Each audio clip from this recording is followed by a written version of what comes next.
Hello, good morning, जोहार। मैं संजय और आप देख रहे हैं न्यूज़ झारखंड। चलिए जानते हैं आज के मुख्य 25 बड़ी खबरों को। रांची में तेज आंधी से तपोवन मंदिर के पास हुआ हादसा, साउंड सिस्टम गिरने से 4 लोग हुए घायल। रामनवमी के दिन दोपहर से पहले खिली खिली धूप के बाद मौसम ने करवट बदली। मध्यम दर्जे की मेघा गर्जन और वज्रपात के साथ बारिश हुई। 30 से 40 किलोमीटर प्रति घंटे की रफ्तार से हवा चली। तेज आंधी चलने के कारण रांची के तपोवन मंदिर के पास बड़ा हादसा हो गया। आंधी की वजह से साउंड सिस्टम गिर गया, जिससे 4 लोग घायल हो गए। आनन फानन में उन्हें इलाज के लिए एम्बुलेंस से हॉस्पिटल भेजा गया। रांची के धुर्वा में फहराया गया झारखंड का सबसे बड़ा महावीर झंडा, 1100 मीटर लंबाई। रांची के धुर्वा के टंकी साइट में झारखंड का सबसे बड़ा महावीर झंडा फहराया गया। झंडा को उठाने के लिए क्रेन की मदद ली गई। करीब 200 लोगों ने झंडे का रस्सी पकड़ा था, तब जाकर यह झंडा खड़ा हो सका। समिति के लोगों का कहना है कि हम पिछले 3 दिन से झंडा को खड़ा करने में लगे हैं, लेकिन झंडा काफी बड़ा और भारी होने के कारण बार बार गिर जा रहा था। 3 बार झंडे का बांस भी टूट गया था, इसलिए गुरुवार को क्रेन की मदद ली गई। पिछले साल इसी जगह पर 650 मीटर का झंडा फहराया गया था। गूगल में सर्च करने पर भी यह झंडा सबसे बड़ा महावीर झंडा के रूप में सामने आता है। सरायकेला खारसमा में आज 31 मार्च को निकलेगा रामनवमी जुलूस, भारी वाहनों की 9 एंट्री। सरायकेला खारसमा जिले में आज शुक्रवार 31 मार्च 2023 को विभिन्न अखाड़ा समितियों की ओर से रामनवमी शोभा यात्रा जुलूस निकाली जाएगी। इसको देखते हुए जिला परिवहन पदाधिकारी दिनेश रंजन ने शुक्रवार दोपहर 2 बजे से रात 11 बजे तक भारी वाहनों के परिचालन पर रोक लगाने का निर्देश दिया गया है। वहीं महानवमी के दिन गुरुवार को खारसमा के विभिन्न हनुमान मंदिर में विशेष पूजा अर्चना की गई। जिला परिवहन पदाधिकारी दिनेश रंजन के मुताबिक रामनवमी की शोभा यात्रा को देखते हुए शुक्रवार को शहर में भारी वाहनों की 9 एंट्री रहेगी। भारी वाहनों का परिचालन आदित्यपुर खरकई ब्रिज से कांड्रा टोल प्लाजा तक पूरी तरह से वर्जित रहेगा। हालांकि बस, छोटे वाहन, एम्बुलेंस समेत अन्य आवश्यक सेवाएं प्रदान करने वाले वाहन 9 एंट्री से मुक्त रहेंगे। राम दरबार में सीएम हेमंत सोरेन ने राज्य की उन्नति और खुशहाली की कामना की। रामनवमी के पावन मौके पर मुख्यमंत्री हेमंत सोरेन ने राज्यवासियों को बधाई और शुभकामनाएं दी। रांची के तपोवन मंदिर में पूजा अर्चना करने पहुंचे सीएम ने कहा है कि मर्यादा पुरुषोत्तम भगवान श्री राम हमारे आदर्श हैं। रामनवमी महापर्व आपसी एकता, बंधुत्व, सौहार्द और वर्षों से चली आ रही परंपरा और संस्कृति को मजबूत बनाता है। साथ ही कहा है कि अपने जीवन में भगवान श्री राम के आदर्शों को आत्मसात करें, क्योंकि इसमें सबका कल्याण निहित है। इस मौके पर उन्होंने प्रभु श्री राम के चरणों में शीश नवाकर राज्यवासियों की उन्नति, सुख, समृद्धि, शांति और स्वस्थ जीवन के लिए आशीर्वाद लिया। मुख्यमंत्री ने यहां हजारों की संख्या में उपस्थित श्रद्धालुओं को संबोधित करते हुए कहा है कि पिछले वर्ष रामनवमी महापर्व के अवसर पर तपोवन की पवित्र भूमि को विकसित करने की घोषणा की गई थी। इस वर्ष रामनवमी पर मंदिर और आसपास के क्षेत्रों का जीर्णोद्धार और सौंदर्यीकरण का कार्य शुरू हो चुका है और अगले वर्ष रामनवमी के पावन अवसर पर यहाँ भगवान श्री राम जानकी के भव्य मंदिर का आप दर्शन कर सकेंगे। तपोवन मंदिर परिसर के विकास पर 14 करोड़ से ज्यादा खर्च किए जाएंगे। जरूरत पड़ने पर और भी राशि उपलब्ध कराई जाएगी। धनबाद के निरसा में प्रतिबंधित मांस मिलने से हंगामा, पुलिस ने किया लाठीचार्ज, आधा दर्जन लोग घायल। धनबाद के निरसा थाना क्षेत्र स्थित भुरकुंडा बाड़ी आदिवासी टोला में प्रतिबंधित मांस मिलने से हंगामा हो गया। जानकारी मिलते ही मौके पर पहुंची पुलिस से एक समुदाय विशेष के लोग उलझ गए। आक्रोशित भीड़ पुलिस के करीब आधा दर्जन गाड़ियों को घेर लिया। पुलिस के वाहनों को तोड़फोड़ करना शुरू कर दिया। आखिरकार पुलिस को लाठीचार्ज करना पड़ा। वही लोगों ने पत्थरबाजी भी किया। पुलिस की लाठीचार्ज से करीब आधा दर्जन ग्रामीण घायल हो गए। घायलों का स्थानीय अस्पताल में इलाज चल रहा है। मामले की जानकारी मिलते ही ग्रामीण एसपी मौके पर पहुंचे। वही विधायक अपराना सेन गुप्ता समेत अन्य पहुंचकर लोगों से शांति बनाए रखने की अपील की। इधर पुलिस प्रशासन की टीम मौके पर डटी है। निरसा और केलियासोल प्रखंड के बॉर्डर स्थित भुरकुंडा बाड़ी आदिवासी टोला क्षेत्र में एक समुदाय विशेष के घर में प्रतिबंधित मांस मिलने की जानकारी ग्रामीणों को मिली। शक होने पर ग्रामीण मौके पर पहुंचे तो एक विशेष समुदाय के लोग द्वारा ग्रामीण को डरा धमका कर वहां से भगा दिया। इसकी जानकारी जैसे ही अन्य ग्रामीणों को मिली, वैसे काफी संख्या में मौके पर पहुंची और एक युवक को पकड़कर पेड़ से बांध दिया। इसकी जानकारी मिलते ही पुलिस मौके पर पहुंची और पेड़ से बंधे युवक को अपने साथ ले जाने लगी। एक समुदाय विशेष द्वारा इसका विरोध किया और युवक को ले जाने से रोका। इसके बाद स्थिति बिगड़ गई। निरसा थाना प्रभारी दिलीप यादव सहित अन्य अधिकारियों एवं जवानों के साथ आक्रोशित भीड़ ने धक्का मुक्की से लेकर मारपीट तक करने लगे। सभी युवक को पुलिस के चंगुल से छुड़ाना चाह रही थी। वही पुलिस उस युवक को हिरासत में लेकर सुरक्षित रूप से थाना लाना चाह रही थी। इसी बीच आक्रोशित भीड़ ने पुलिस के करीब आधा दर्जन गाड़ियों को घेर लिया और पुलिस के वाहनों में तोड़फोड़ करना शुरू कर दिया। आक्रोशित भीड़ को हटाने के लिए पुलिस को लाठीचार्ज करना पड़ा। इस दौरान लोगों ने पुलिस पर पत्थरबाजी भी किया। इधर पुलिस के लाठीचार्ज से करीब आधा दर्जन लोग घायल हो गए। 3100 से अधिक टीजीटी पीजीटी की निकली भर्ती। टीचर बनने के लिए भरे form. High school inter college में पीजीटी टीजीटी टीचर बनने की तैयारी कर रहे लोगों के लिए खुशखबरी है। झारखंड कर्मचारी चयन आयोग जेएसएससी ने 3120 पोस्ट ग्रेजुएट और trained graduate teacher PGT TGT भर्ती का नोटिफिकेशन जारी किया है। पीजीटी और टीजीटी भर्ती के लिए उम्मीदवारों की उम्र कम से कम 21 साल होनी चाहिए। इस भर्ती के लिए ऑनलाइन आवेदन झारखंड कर्मचारी चयन आयोग की वेबसाइट jssc.nic.in पर जाकर करना है। इस भर्ती के लिए आवेदन की अंतिम तिथि 4 मई है। इसके लिए आवेदन प्रक्रिया 5 अप्रैल को शुरू होगी। झारखंड टीजीटी और पीजीटी की 3120 वैकेंसी में 2855 पोस्ट रेगुलर वैकेंसी और 265 वैकेंसी बैकलॉग है। झारखंड में पोस्ट ग्रेजुएट टीचर बनने के लिए संबंधित विषय में कम से कम 50% अंकों के साथ पीजी की डिग्री होनी चाहिए। साथ ही बीएड भी किया होना चाहिए। इसके लिए उम्मीदवारों को कम से कम 50% अंकों के साथ संबंधित विषय में ग्रेजुएट होना चाहिए। साथ ही बीएड भी किया होना जरूरी है। रामनवमी पर राममय हुआ रांची का मेन रोड। लाखों भक्त सड़क पर उतरकर जुलूस में हुए शामिल। रामनवमी को लेकर रांची के मेन रोड पर राम भक्तों का सैलाब उमड़ पड़ा। दोपहर 2 बजे से ही सभी अखाड़ों की शोभा यात्रा तपोवन मंदिर के लिए निकलने लगी। जुलूस के दौरान सभी अखाड़े और महावीर मंडल के लोग महावीरी पताके के साथ निकले। इस बार मनोकामना पूर्ण हनुमान मंदिर लाइन टैंक रोड का झंडा सबसे बड़ा दिखा। राजधानी रांची की हृदय स्थली अलबट्टे चौक पर लाखों लोग सड़क पर दिखे। लोगों की भीड़ को देखते हुए SDM law and order Alok Kumar, कोतवाली थाना इंचार्ज शैलेश कुमार देर रात तक विधि व्यवस्था को मजबूत करने में लगे हुए दिखे। वहीं रांची के उपायुक्त राहुल कुमार सिन्हा और वरीय पुलिस अधीक्षक किशोर कौशल भी शहर में सुरक्षा व्यवस्था की निगरानी में दिखे। देवघर में डीजे संचालक को पैसों के लेन देन में मारी गोली। पुलिस ने किया खुलासा। देवघर स्थित वार्ड नंबर 19 मत्स्य विभाग के बगल हनुमान टिकरी निवासी डीजे संचालक राजकेशरी को गोली मारकर हत्या मामले का पुलिस ने खुलासा किया है। पुलिस ने घटना के महज 4 घंटे के अंदर पुलिस ने त्वरित कार्रवाई करते हुए नाटकीय तरीके से 2 आरोपियों को गिरफ्तार करते हुए इस घटना का खुलासा किया। वहीं इन दोनों की निशानदेही पर एक अन्य आरोपी को भी गिरफ्तार किया गया। पुलिस की पूछताछ में रुपए की लेन देन को लेकर हत्या की बात आरोपियों ने कबूल की है। इस बात की जानकारी सुभाष चंद्र जाट ने पत्रकारों को दी। पूर्वी सिंहभूम के 10 प्रखंडों में शुरू हुई मोबाइल एम्बुलेंस सेवा। एम्बुलेंस के चालक का नाम व नंबर जारी। हंस फाउंडेशन द्वारा मोबाइल एम्बुलेंस सेवा शुरू की गई है। उपायुक्त ने पिछले दिनों हरी झंडी दिखाकर मोबाइल एम्बुलेंस को रवाना किया था। जिला प्रशासन ने प्रखंडवार एम्बुलेंस का नंबर, चालक का नंबर व नाम जारी किया है। उपायुक्त ने civil surgeon doctor Jujhar Manjhi एवं संबंधित प्रखंडों के स्वास्थ्य केंद्र प्रभारी को आपसी समन्वय के साथ लोगों को स्वास्थ्य सेवा उपलब्ध कराने का निर्देश दिया है। वर्तमान में जिले के 10 प्रखंडों में मोबाइल एम्बुलेंस सेवा उपलब्ध कराई जाएगी। झारखंड के पूर्वी सिंहभूम जिले के 10 प्रखंडों में मोबाइल एम्बुलेंस सेवा शुरू की गई है। जिला प्रशासन द्वारा प्रखंडवार एम्बुलेंस का नंबर, चालक का नंबर और नाम जारी किया गया है। वर्तमान में जिले के 10 प्रखंडों में मोबाइल एम्बुलेंस सेवा उपलब्ध कराई जाएगी। जय श्री राम के जयकारे से गूंजा पलामू। शोभा यात्रा में आकर्षक झांकियों ने लोगों का मन मोहा।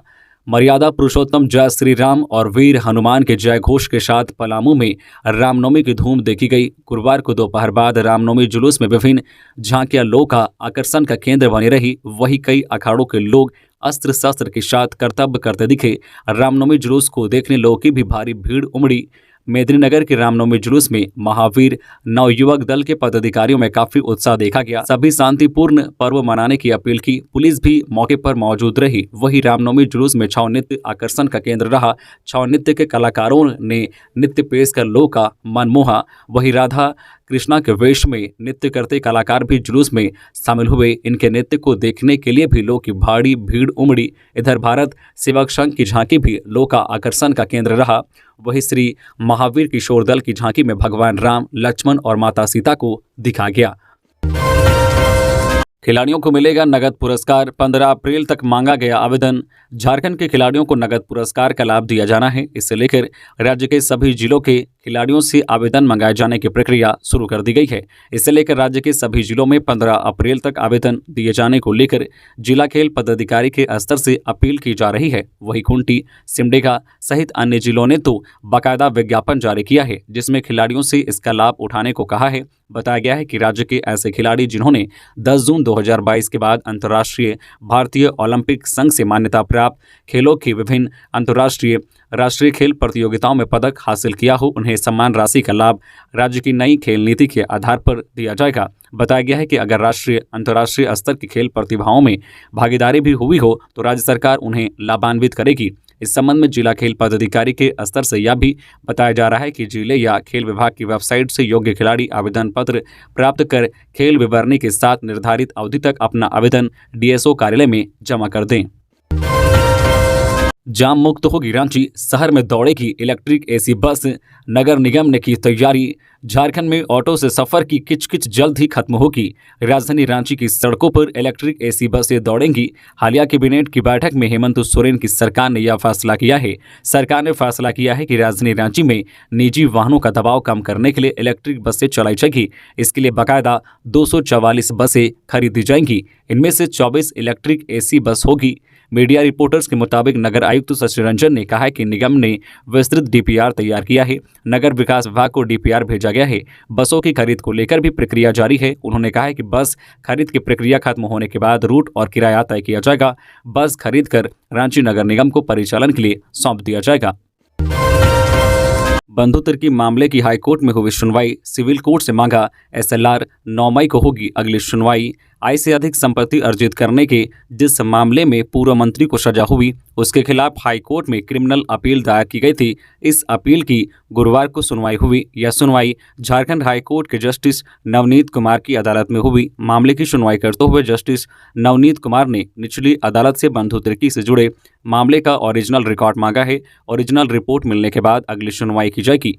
कोर्ट ने सुनवाई की अगली तारीख 9 मई रखी है। आय से अधिक संपत्ति अर्जित करने के मामले में 28 मार्च 2022 को सीबीआई के विशेष न्यायाधीश पीके शर्मा की कोर्ट में तत्कालीन मांडर विधायक बंधु तिर्की के खिलाफ सुनवाई हुई थी। सुनवाई के बाद अदालत ने बंधु तिर्की को 3 साल की सजा एवं 3 लाख रुपए का जुर्माना लगाया था। जुर्माने की राशि अदा नहीं करने पर बंधु तिर्की को 6 माह की अतिरिक्त सजा सुनाने का प्रावधान कोर्ट ने किया था। पूर्व मुख्यमंत्री मधु कोड़ा के कार्यकाल में बंधु तिर्की शिक्षा मंत्री थे। तब उन पर 6,28,698 रुपए आय से अधिक संपत्ति अर्जित करने का आरोप लगा था।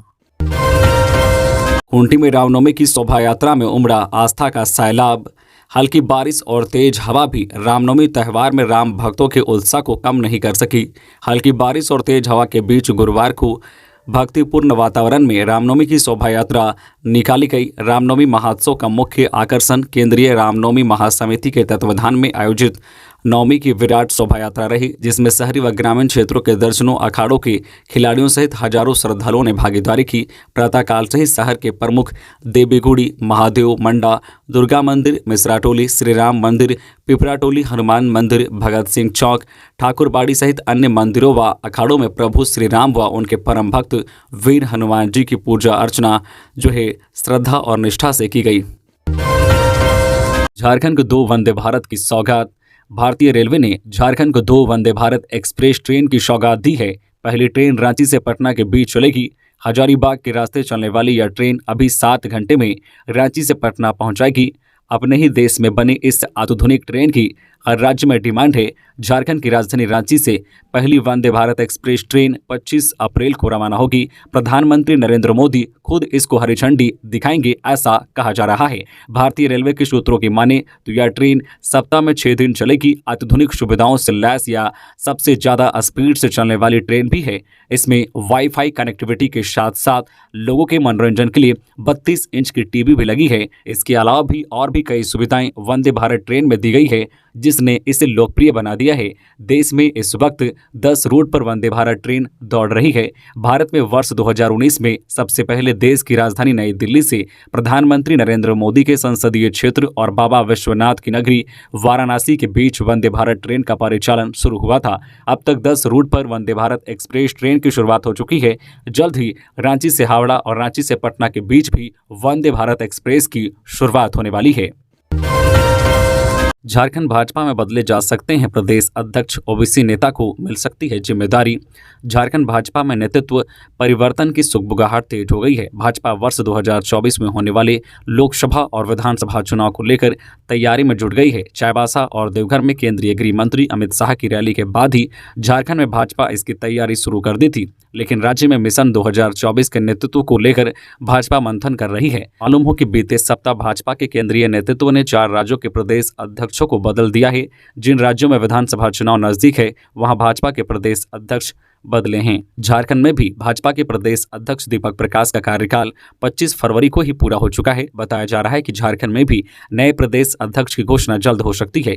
जानकारी के मुताबिक नए प्रदेश अध्यक्ष की रेस में प्रदेश भाजपा के एक वरिष्ठ नेता का नाम सबसे आगे चल रहा है। वही वर्तमान में प्रदेश अध्यक्ष व राज्यसभा सांसद दीपक प्रकाश को केंद्रीय संगठन में अहम जिम्मेदारी दिए जाने की चर्चा तेज है। बताया जा रहा है कि झारखंड में प्रदेश नेतृत्व की जिम्मेदारी किसी ओबीसी नेता को मिल सकती है। बता दें कि वर्तमान में भाजपा विधायक दल के नेता पूर्व मुख्यमंत्री बाबूलाल मरांडी है।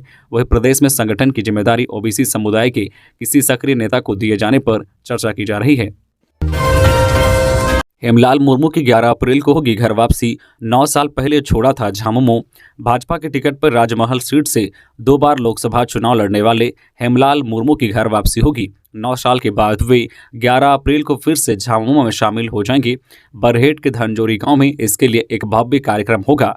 जानकारी के अनुसार कार्यक्रम में मुख्यमंत्री हेमंत सोरेन खुद इस दौरान मौजूद रहेंगे। वहीं झामुमो सुप्रीमो शिबू सोरेन समेत पार्टी के कई अन्य बड़े नेताओं के भी कार्यक्रम में उपस्थित रहने की बात हो रही है। बताते चले कि 2014 लोकसभा चुनाव से पहले तक हेमलाल की गिनती झामुमो के कदावर नेता के रूप में होती थी। वे बरहेट सीट से 1990, 1995, 2000 व 2009 यानी 4 बार झामुमो के टिकट पर विधायक रह चुके हैं।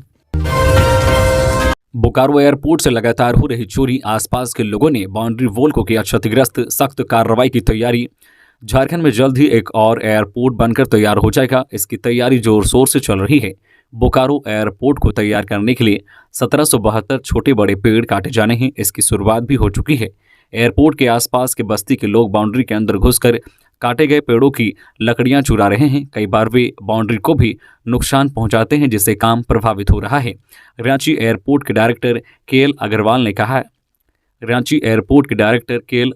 का कहना है कि बोकारो के सेक्टर 12 और दूंदीबाग साइड से बाउंड्री के बाहर से लोग पथराव करते हैं। इसके अलावा वे बाउंड्री के अंदर घुसकर काट कर रखे गए पेड़ों को उठा ले जाते हैं। इसके लिए उन्होंने कई जगह बाउंड्री के ऊपर लगे तार को भी क्षतिग्रस्त कर दिया है। वही बाउंड्री वॉल के नीचे आने जाने के लिए बड़ा छेद कर दिया है।